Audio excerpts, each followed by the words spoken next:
अब यहाँ पे देखिए अगला सवाल, निम्नलिखित में से कौन सा रेडियो एक्टिव पदार्थ मानव शरीर में भोजन श्रृंखला के माध्यम से प्रवेश करता है या करते हैं और कई शारीरिक क्रियात्मक विकार यानी कि कुछ शरीर में गड़बड़ी उत्पन्न करते हैं।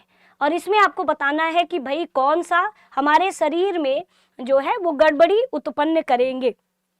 तो बताइए, तो स्ट्रांसियम 90, आयोडीन 131, सीजियम 137 या तीनों के तीनों है।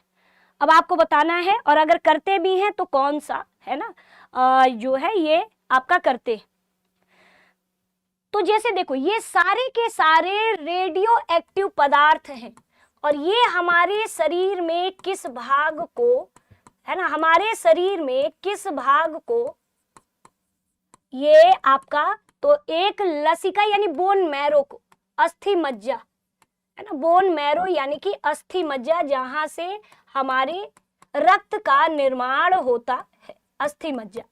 फिर दूसरा आपका होता है बोन मैरो हो गया WC को है ना, WC यानी कि WBC का मतलब है व्हाइट ब्लड सेल को, यानी हमारे आप जानते हो कि जो व्हाइट ब्लड सेल होता है वो शरीर की रोग प्रतिरोधक क्षमता बनाए रखने में महत्वपूर्ण भूमिका निभाता है, यानी कि ये WBC को भी क्या करते हैं, प्रभावित करते हैं।